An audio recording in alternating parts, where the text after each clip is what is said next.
Cardiovascular disease, and specifically heart failure, is the number one cause of death in men and women across just about every demographic. If we had a patient with a bad heart and we could take their heart out and replace it with a machine, we'd do it all the time. For the last half-century, scientists have been working tirelessly to create a machine that can accurately mimic the function of a beating human heart. Envisioning devices they hope will one day rid us of the number one cause of death in the world.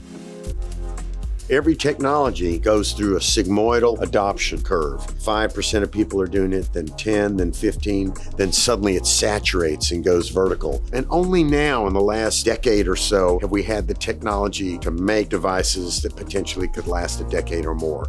If we had a practical, permanent, total artificial heart, it would be one of the biggest accomplishments in modern medicine.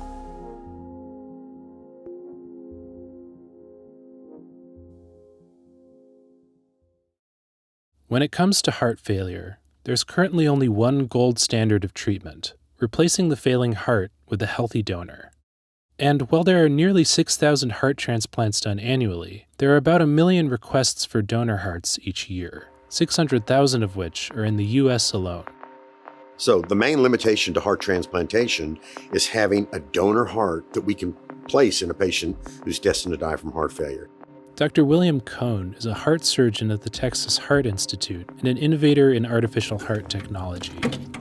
And if you think about it, it's got to be a healthy heart from a patient who's died in such a way that it didn't affect their heart. And that doesn't happen that frequently. So to be able to save the lives of all these patients that are dying of heart failure, we need something other than a transplanted heart. Your heart's just a pump. Every cell in your body needs nutrition, needs oxygen. It gets that through the blood that goes through every blood vessel in your body. The heart is the pump that makes the blood move.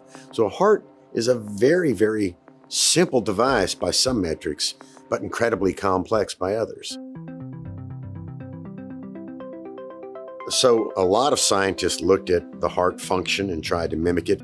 The really first artificial heart was designed by a guy named Domingo Liotta, brilliant Argentinian scientist who was working at the Cleveland Clinic, then came down to work with Michael DeBakey, pioneering heart surgeon in Houston.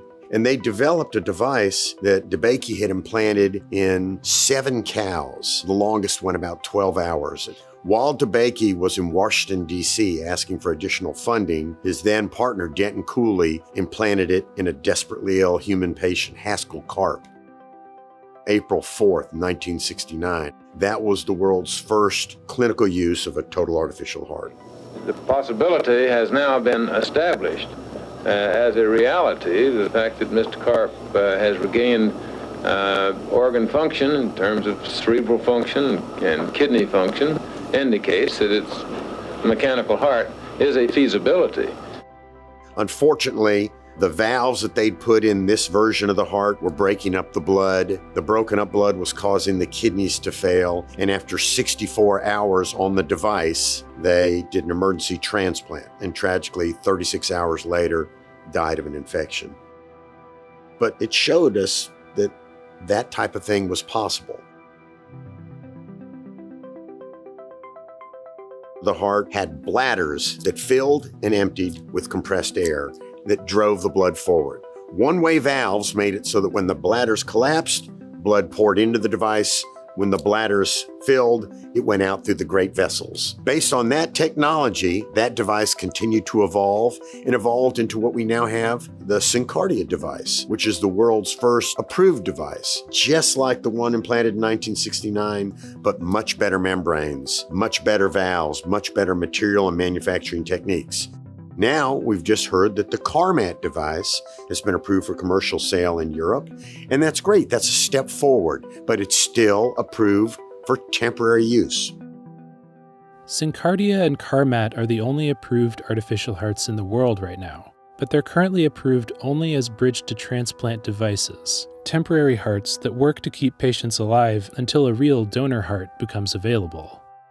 The longest an artificial heart has ever lasted in a patient is 1,374 days, or roughly 4 years, the real limitation being long-term durability. Think about it now. If your heart is beating 80 times a minute, that's 132,000 times in a day. That's 42 million times in a year. So the challenge with all the artificial hearts that have been developed so far is it wears out. Anything that has to flex over and over again to make it so it never fails, I think is a tall order.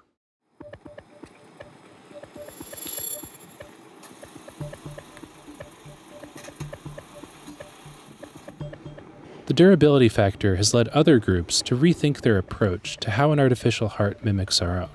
Bivacor, a startup from Brisbane, Australia that's headquartered in Houston, Texas, has come up with a device that hardly resembles a human heart at all. Their radical new approach has helped them to raise more than $20 million and has won over industry heavy hitters like Dr. Cohn, who serves as their chief medical officer. My name is Daniel Timms. I'm a mechanical engineer with a PhD in biomedical engineering. During my PhD, I invented the Bivacor device and have been developing that device ever since. The artificial heart that we're creating is what's called a rotary total artificial heart, which has a spinning disc which is magnetically levitated within a cavity to pump the blood to both the lungs and to the body simultaneously. It's a similar process to a fan where your ceiling fan will spin and air will come down at a constant flow rate. Instead of air, we're pumping blood, but it's very similar impeller effectively that's inside the artificial heart. And so that approach is radically different from utilizing compressing sacs, a spinning disc that is magnetically levitated, meaning that there's no touchdown of any of those moving parts, can effectively last forever. Bivacor's artificial heart works off of rapidly spinning pump technology developed by scientists Rob Jarvik and Rich Wampler in the mid-1980s. In their device, small turbines sat outside unhealthy hearts to assist with blood flow to a single ventricle. Timms' device builds on that idea by using a spinning disc, or impeller, to push and regulate the flow of blood to both ventricles. The impeller inside, it's a single disc with veins on one side to pump the blood to the body and veins on the other side to pump the blood to the lungs. And they look different because the requirements of pressure are different in the body and the lungs.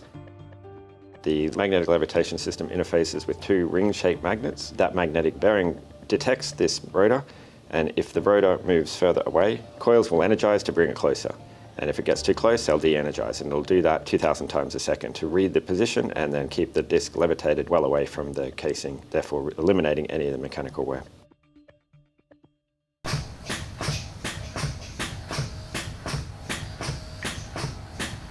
Bivacor is currently testing its device in this system that circulates liquids to replicate the functions of the human body. There's one big question, though, that they won't be able to answer before human trials: whether Bivacor patients will have a pulse. While we tend to think of the pulse as fundamental to the heart's function, Bivacor's device can actually propel blood in a continuous stream, which works fine in the lab and in animal trials, but no one knows exactly what its effects would be on the human body, so Timms is exploring other options as well. Right now, the device is operating in a continuous flow mode, but then we want to introduce pulsatility into that system, so we can turn on pulsatility in that regard. So you'll see this device is running in a pulsatile mode, once every second, and we're reproducing that pulsatility by taking the spinning disc and rapidly spinning it up and down once a second. And that reproduces that pulsatile outflow that we can observe.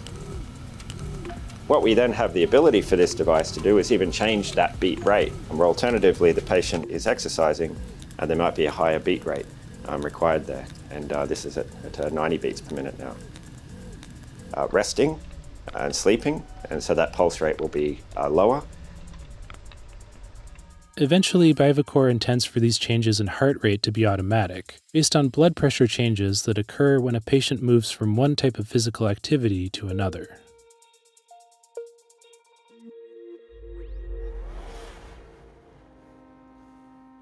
This is a project that I've worked on now for almost 2 decades. During my undergraduate studies, around about that time, my father had heart failure.